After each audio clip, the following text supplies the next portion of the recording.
UP की सियासत से जुड़ी ये बड़ी खबर 2022 से पहले विपक्ष के लिए ये बुरी खबर है। योगी ने ढा दिया समाजवादी पार्टी का एक लंबे दौर से जो किला समाजवादी पार्टी ने बनाया उसे योगी आदित्यनाथ ने ढाया। योगी ने तोड़ा यादव परिवार के 30 साल का तिलिस्म। यूपी सहकारी ग्रामीण विकास बैंक के चुनाव में बीजेपी की प्रचंड जीत। 323 शाखाओं में से 295 पर कमल खिल गया। केवल 18 सीट पर सिमटा विपक्ष। शिवपाल यादव ने बचाई पत्नी की सीट। कांग्रेस को केवल अमेठी के जगदीशपुर में मिली जीत।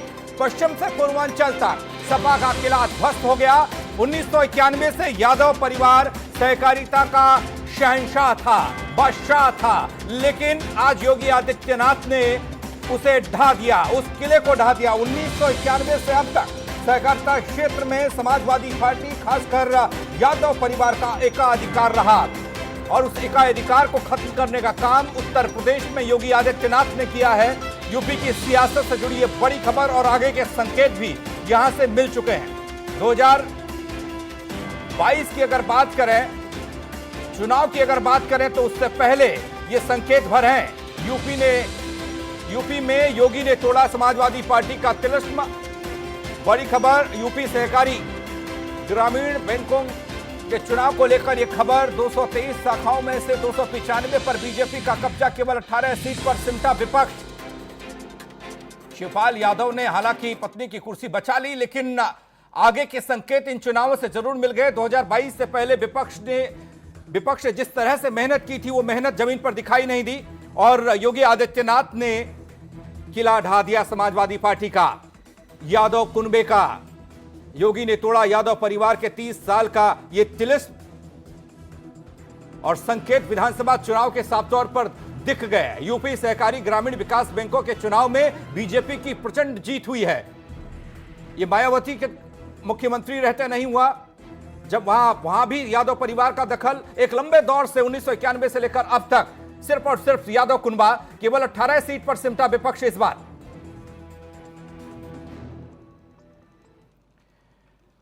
तो क्या इसे 2022 के लिए यह समझा जाए कि यह संकेत भर है ये चुनाव? इस पूरे मामले पर सहकारिता मंत्री मुकुट बिहारी वर्मा का क्या कुछ कहना है, जरा वो भी पहले सुन लीजिए।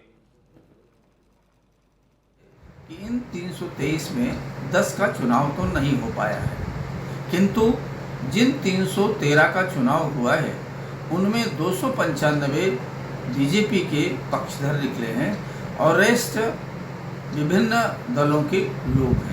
और इस प्रकार से हम कह सकते हैं एक बहुत बड़ी प्रसन्नता का विषय है कि इस बार जो परंपरागत एक ही परिवार, एक ही पार्टी का दबदबा बना रहता था, वह इस बार हटकर एक बार फिर से सहकारिता में इंटरेस्ट रखने वाले जो कॉर्पोरेटर्स हैं उनको काम करने का मौका मिला है। तो 1991 से लेकर अब तक जहां यादव कुनबे का दबदबा था, उस दबदबे को खत्म कर दिया योगी आदित्यनाथ ने। 2022 से पहले विपक्ष के लिए यह बुरी खबर हो सकती है, क्योंकि चुनावी रणनीति में और तमाम मोर्चों पर विपक्ष सरकार को घेरने की कोशिश कर रहा है। लेकिन इधर योगी आदित्यनाथ ने उस किले को ही ढा दिया जो 1991 से 30 सालों से लगभग 3 दशक से समाजवादी पार्टी या कहें यादव परिवार के साथ था, यादव परिवार से जुड़ा हुआ था। और अगर समाजवादी पार्टी की नींव देखें, मुलायम सिंह यादव की मजबूती देखें, तो इस सहकारिता चुनाव को भूल नहीं सकते, क्योंकि शिवपाल यादव जो समाजवादी पार्टी की रीढ़ हुआ करते थे, कभी और बाद में मनमुटाव हुआ तो अलग चले गए, अलग गए तो प्रसपा प्रगतिशील समाजवादी पार्टी लोहिया बनाई। ये उनकी मेहनत थी। उन्होंने कभी भी सहकारिता बैंक के चुनाव में ढील दी नहीं। जब्बार खान हमारे सहयोगी न्यूज रूम से हमारे साथ हैं। जब्बार, जिस चीज के लिए समाजवादी पार्टी या यादव कुनबा या कहें शिवपाल यादव की जो मेहनत थी, वो मेहनत धड़ाम हो गई और धड़ाम की है योगी आदित्यनाथ ने। जी हाँ पंकज, 2-3 चीजें बहुत प्रमुख तौर पर निकल करके सामने आई है। एक वो जो अब तक पिछले 30 वर्षों में कोई भी मुख्यमंत्री मुलायम कुंबे से हट करके जो हुआ वो नहीं कर सका, उसे मुख्यमंत्री योगी आदित्यनाथ ने कर करके दिखा दिया। नंबर 1। नंबर दूसरा ये कि सहकारिता मंत्री ने जिस तरीके से बयान दिया, लेकिन इस पूरे संगठन के महामंत्री को जो एक बड़ा श्रेय जाता है किस तौर पर जमीनी स्तर पर मुख्यमंत्री योगी आदित्यनाथ के दिशा निर्देश में जो उन्होंने गांव-गांव के स्तर पर, जमीनी स्तर पर जो माइक्रो मैनेजमेंट जिसे कहेंगे उसकी जो पूरी बिसात बिछाई, उसका असर 276 सीटें। जरा सोचिए पंकज कि जो टोटल सीटें हैं 323 सीटें हैं और 312 सीटों पर चुनाव हुआ है, मगर उसमें 276 सीटों पर भारतीय जनता पार्टी के प्रतिनिधियों का निर्विरोध चुना जाना अपने आप में दर्शाता है कि न सिर्फ किला ढहाया है समाजवादी पार्टी या मुलायम कुंबे का, बल्कि पूरे तौर पर धराशायी कर दिया और साफ साफ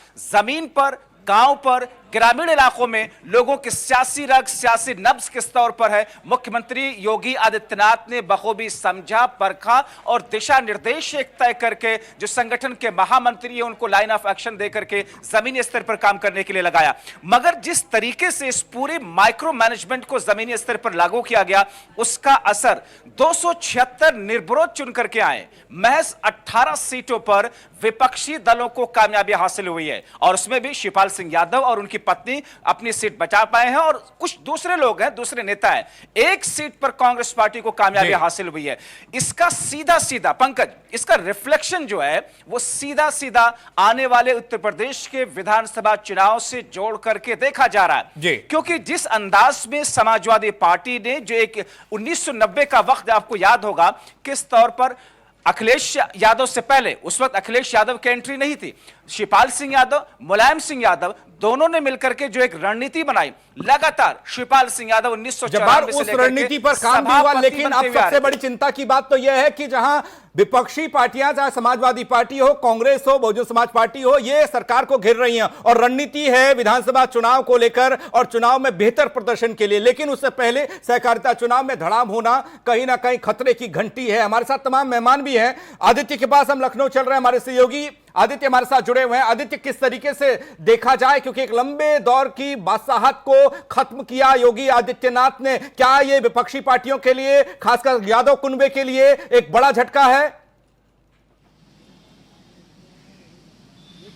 जी हाँ पंकज, ये एक बहुत बड़ा झटका है जिसकी कल्पना भी शायद यादव परिवार ने नहीं की हुई थी। यादव परिवार बोले या समाजवादी पार्टी बोले या प्रगतिशील पार्टी बोले, कुल मिलाकर के इनको ये उम्मीद नहीं थी कि इतना बड़ा झटका, इतनी बड़ी पराजय उनको मिलेगी। लेकिन जैसा कि हमारे साथी जब्बार बोल रहे हैं कि जो भाजपा ने एक माइक्रो मैनेजमेंट व्यवस्थित किया हुआ था, पूरे इस चुनाव में भाजपा ने 6 क्षेत्रों में पूरे प्रदेश को बांटा और उन 6 क्षेत्रों में अलग अलग जो सदस्य आ रहे थे, जहां जहां चुनाव होने थे, वहां पर बहुत ही बारीकी के साथ अपने कार्यकर्ताओं को सक्रिय किया। इसके अलावा पीसीएस रैंक के अधिकारियों को नियुक्त किया गया कि किसी भी तरह से कोई वहां पर गड़बड़ी ना हो सके, यानी कि विपक्षी लोग कहीं से कोई हावी ना हो सके, इसका भी पूरा मैनेजमेंट किया गया।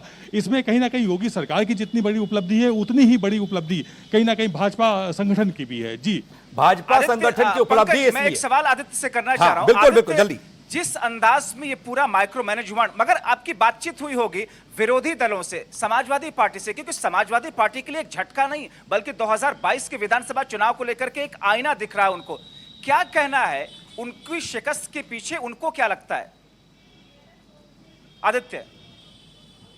देखिए जब्बार, इसमें बिल्कुल जब्बार, इसमें तस्वीर बिल्कुल साफ है। ये एक बहुत बड़ा झटका है और झटका विधानसभा चुनाव से पहले जो जिला पंचायत के चुनाव होंगे अप्रैल के बाद, 6 महीने के लिए भले ही टल गए हों, खास तौर से इसमें जो जड़ें मजबूत हुई हैं भाजपा की, वो जमीनी स्तर पर मजबूत हुई हैं, ग्रामीण क्षेत्रों में मजबूत हुई हैं, जबकि विपक्ष ग्रामीण क्षेत्रों से उखड़ा है। तो ऐसे में विपक्ष के लिए अफसोस की बात है और उन्हें जमीनी बिल्कुल बिल्कुल पंचायत चुनाव, बिल्कुल आदित्य, पंचायत चुनाव भी होने और पंचायत चुनाव में भी आपकी मजबूती को परखा जाएगा, देखा जाएगा। यानी विधानसभा चुनाव से पहले तमाम चुनौतियां, तमाम हडल, तमाम बैरियर को पार करके आपको चुनाव में जाना है। समाजवादी पार्टी की तरफ से नवाब सिंह हमारे साथ हैं। नवाब साहब, स्वागत भी आपका। और कैसा महसूस कर रहे हैं, क्योंकि ये शायद खतरे की घंटी, चिंता की बात, एक तरफ तो सरकार को घेरने की कोशिश, विधानसभा चुनाव का बिगुल आप लोग भूख चुके हैं, लेकिन दूसरी तरफ हार का सामना। आप देखें कि हम लोग ऐसा महसूस कर रहे हैं जैसा हमने 25 साल में कभी महसूस नहीं किया। कभी इस तरीके से लोकतंत्र की हत्या नहीं की गई जिस तरीके से हत्या कर दी गई।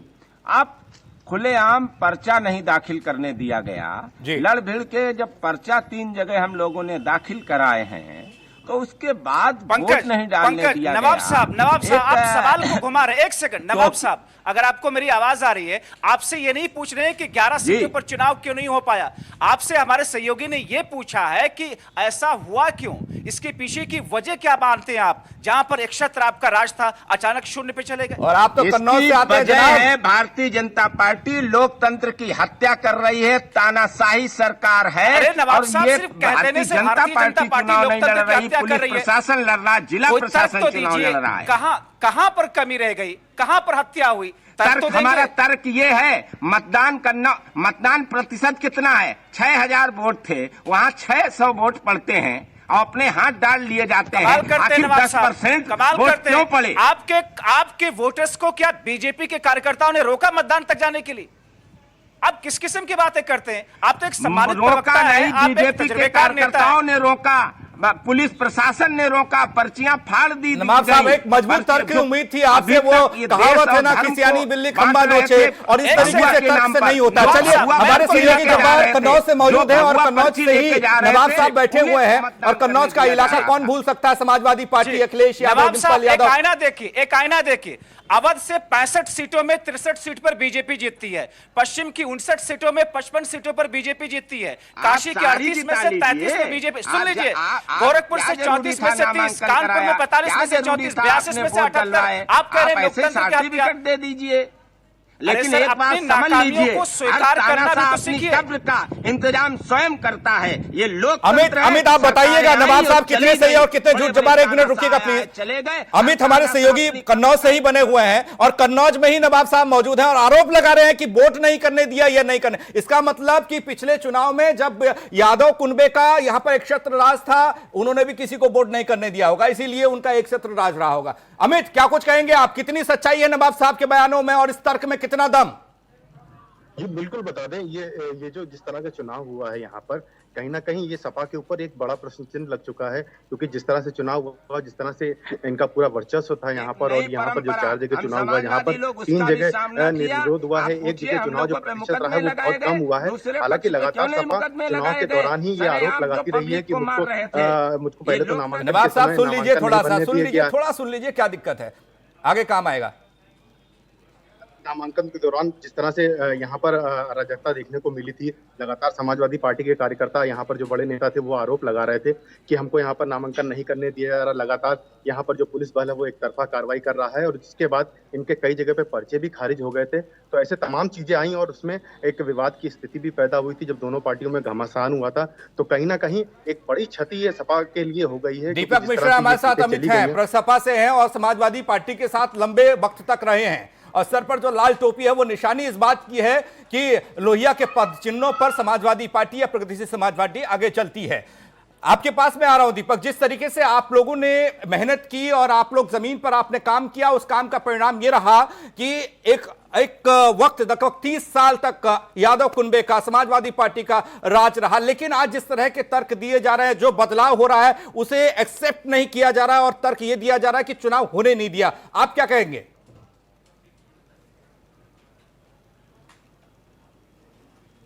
देखिए, कुछ तो है जिसकी पर्दादारी है। 276 सीटों पर निर्विरोध जो निर्वाचन हुआ है, इसका मतलब यह है कि बहुमत की तानाशाही आरोपित की गई। मैं महोबा का एक उदाहरण दे रहा हूं। 2 जगहों पर पर्चे नहीं अन्य लोगों को, उसमें कोई भी अन्य लोग हो सकता हो, गैर भाजपाइयों को नहीं भरने दिया गया, वहीं भाजपा जीती, और एक पर्चा जो भरा गया वहां पर विपक्ष जीता। मतलब वो प्रसपा का हो या सपा का हो, ये मायने नहीं रखता, प्रसपा का ही वैसे थे। खैर, अब सवाल ये है कि तेरा जमीर तेरी हुक्मरानी से हार गई। याद कीजिए, बैठे हमारे श्रीवास्तव जी, दीनदयाल जी चुनाव जीत सकते थे और वो वहां नहीं गए, और यह कहते हुए एक क्षेत्र में नहीं गए कि मैं वहां पर अपने सिद्धांत को पराजित करने नहीं जाऊंगा, यानी जातिवाद का सहारा नहीं लूंगा, और वो चुनाव हारे। लेकिन इस बात पे उन्होंने आशा व्यक्त किया कि चलिए मैं हारा, मेरा सिद्धांत तो जीता। भाजपा के लोग गिनती में भले ही जीत गए, लेकिन आज मैं एक बार फिर कहूंगा कि यह इनका सिद्धांत। कुछ तीखे सवाल जब्बार के पास भी हैं, क्योंकि आप लोगों ने जिस तरीके से विपक्षी पार्टियों ने इस हार को सिर्फ और सिर्फ ये बताने की कोशिश की, खासकर समाजवादी पार्टी ने, कि ये हार समाजवादी पार्टी की नहीं है, ये उस व्यवस्था की हार है जिस व्यवस्था में चुनाव हुआ, वोट डालने नहीं दिया गया, पर्चा दाखिल करने नहीं दिया गया और इसीलिए यह तिलिस्म टूट गया। बात जब कही जाती है ग्रासरूट लेवल पर काम करने की, जब बार हमारे सहयोगी हमारे साथ बने हुए हैं लगातार, वो इन खबरों पर ज्यादा नजर डालते हैं कि बुनियाद में क्या है, बुनियाद में वो कौन सा पत्थर, वो कौन सा रोड़ा पड़ा है जिसकी वजह से एक मजबूत इमारत खड़ी हो रही है। जब्बार, आपके पास और आपके जरिए ये समझने की कोशिश कि यहां कहां पर चूक हुई और किस तरीके से जो समाजवादी पार्टी, विपक्षी दल जो आरोप लगा रहे हैं, उन आरोपों को किस तरीके से देखा जाए। जी पंकज, दरअसल जिस तरीके से हमारे सम्मानित प्रवक्ता जो इस वक्त जुड़े हुए हैं, एक हिपोक्रेसी, एक दोहरा मापदंड अपना रहे हैं। 30 वर्षों तक जब समाजवादी पार्टी का एक छत्रराज था, उस पर इनको यह नहीं लगा कि वहां पर सरकारी मशीनरियों का दुरुपयोग करके, इस्तेमाल करके एक छत्रराज बनाया गया।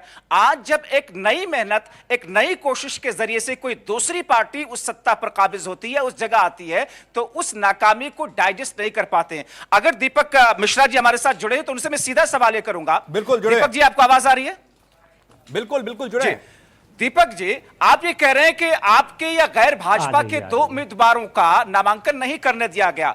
323 सीटें हैं, 2 उम्मीदवारों का नामांकन नहीं करने दिया गया, मगर जिस तरीके से 276 निर्विरोध जीते, जिस तरीके से तमाम दूसरी जगहों पर, दूसरी सीटों पर बीजेपी के लोग जीत करके आए, उसके लिए कुछ तो श्रेय देंगे, कुछ तो अपनी नाकामी मानेंगे कि हम मेहनत करने में कम रह गए, हमारा संगठन कमजोर हो गया है, शिवपाल अखिलेश की आपसी मतभेद की वजह से कहीं ना कहीं समाजवादी पार्टी बिखर गई है, योगी आदित्यनाथ के कुशल नेतृत्व में कहीं ना कहीं बीजेपी ज्यादा संगठित उत्तर प्रदेश में हुआ है।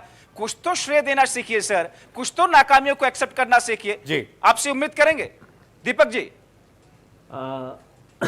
बिल्कुल, देखिए, बिल्कुल मैं ईमानदारी से यह बात को स्वीकार करता हूं कि आज अगर गैर भाजपावाद के नारे के साथ संपूर्ण विपक्ष, खास तौर पे समाजवादी पार्टी और पक्षी समाजवादी पार्टी कंधे से कंधा और हाथ से हाथ मिलाकर लड़ी होती तो दृश्य इतने भयावह नहीं होते। स्वीकार करने में कोई हिचक नहीं है, आंख बंद करके लोकतंत्र में कोई कृत्य नहीं किए जाते। तो आप ये मानते हैं ना कि आप लोगों की अपनी नाकामियों की वजह से ये नतीजा सामने आया है? प्रत्याघात हो रहा है क्या? वो सवाल नहीं रखेंगे? आप लोगों की अपनी नाकामियों की वजह से ये नाकामी का नतीजा आया है। इसके साथ मैं यह भी कहूंगा कि अरे मान्यवर स्वीकारोक्ति कर लिया, कितनी बार कहूं, अन्य पक्ष पे भी हम लोग को आना चाहिए। लेकिन भारतीय जनता पार्टी ने जिस तरीके से सामंतशाही का उपयोग किया है, सामंतशाही का प्रयोग करके छोटे चुनाव में जिस तरीके से राजनीतिक जवाब नहीं चाहेंगे, बहुत फैक्चुअल पॉइंट्स पे बात करेंगे सर। सैद्धांतिक, दीपक मिश्रा जी, उसके लिए क्या उसकी निंदा भी करनी 2022 चाहिए। के चुनाव में आप इसका रिफ्लेक्शन नहीं देखते कि अगर आपकी पार्टी के भीतर ऐसे ही घमासान रहा, 2022 में ऐसे ही होने जा रहा है?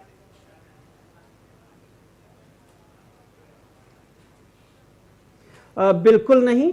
चौकी की बात चौके पे होती, चौकी की बात चौके की होती है। अब कोई अगर शतरंज में हार गया तो इसका यह मतलब नहीं कि वो ठीक है। नवीन श्रीवास्तव हमारे साथ है। आप तैयारी करिए। भारतीय जनता पार्टी को इसके समाजवादी पार्टी और सपा अलग अलग हुई तो ऐसा लगा कि वोट भी अलग हो गया और तमाम जो मजबूती थी, जो 2 मजबूत पिलर थे, वो 2 पिलर भी अलग अलग हो गए और शायद इसका नतीजा आप खुद मान रहे हैं और आगे जाके पंचायत चुनाव, फिर विधानसभा चुनाव में इसका असर देखा जा सकता है। नवीन श्रीवास्तव, आपको बहुत बहुत बधाई। लेकिन बधाई के बीच सवाल यह कि आखिरकार आपने वो कौन सी रणनीति अपनाई, आपने वो कौन सा काम ऐसा किया, वो मैकेनिज्म, कौन सा मशीनरी ऐसी फिट की ग्राउंड जीरो पर जिससे कि आपको इस किले को तोड़ने में सफलता मिली?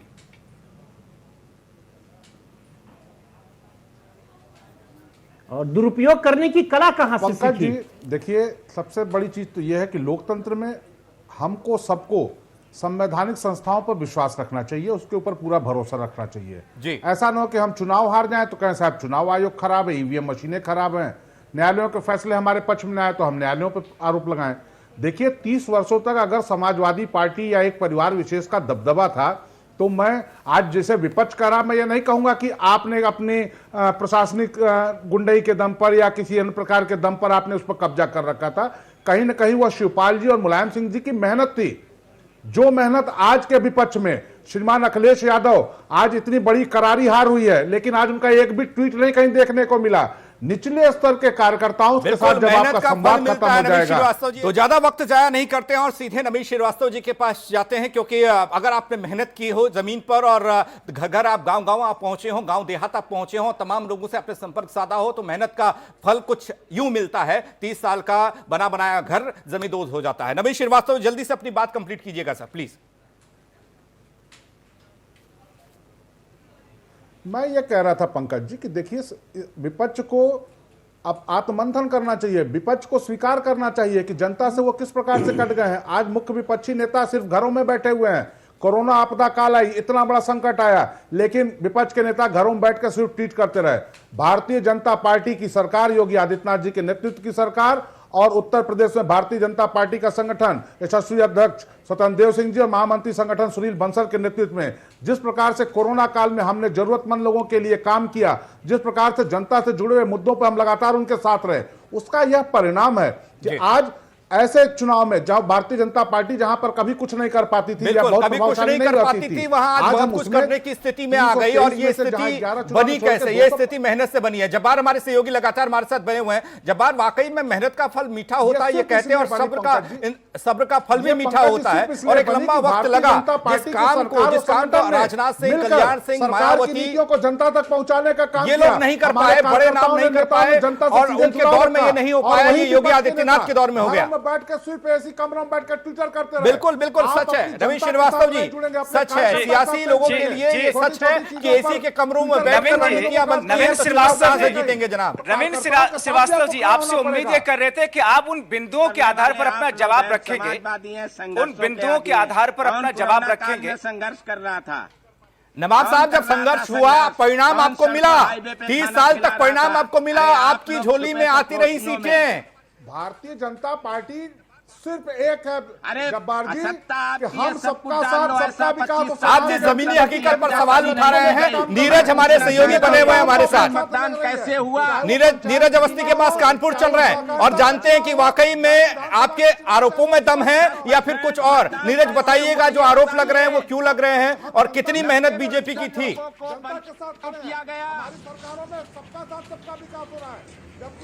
देखिए, आरोप प्रत्यारोप जिस भी तरीके के लग रहे हो, लेकिन इस चुनाव में जो बीजेपी ने कमाल दिखाया है, कानपुर में जो 45 में से 34 सीटें जीते हैं, इसके अलावा कुछ पार्टी को इन चुनाव में लगातार जो विजय मिली है, चाहे 2014 हो, चाहे 2017 हो, चाहे 2019 और एक तो जो सपा और यादव परिवार है उसका तिलिक टूटा है, तो साफ तौर पे इसमें आरोप प्रत्यारोप का दौर भले ही चलता है, लेकिन ये कहना साफ होगा कि बीजेपी की जो भी मेहनत थी, जो भी उसकी रणनीति थी, वो साफ तौर पर रिजल्ट जो भी मेहनत थी, जो भी उसकी रणनीति थी, वो साफ तौर पर रिजल्ट के तौर पर दिखाई दे रही है। अब इस पे मंथन करना पड़ेगा विपक्षी दलों को, मंथन में चिंतन करना पड़ेगा। नीरज, बहुत बहुत शुक्रिया आपका हमारे साथ जुड़ने के लिए, हमारे सहयोगियों का भी और तमाम सियासी लोगों का भी। जब्बार, आपका भी बहुत बहुत शुक्रिया। आपने तमाम महत्वपूर्ण जानकारियां और वो सवाल किए जो ग्रास रूट लेवल के सवाल थे, जो जमीनी स्तर के सवाल थे, जो बुनियादी सवाल थे, जिस वजह से एक पार्टी बनती है उसी वजह से एक पार्टी जमींदोज भी हो जाती है, गिर भी जाती है, और वो सीटों में एक बहुत बड़ा अंतर आता है सामने देखने में। और ऐसे में यह कहना गलत नहीं है कि एक लंबे दौर की बादशाहत को खत्म कर दिया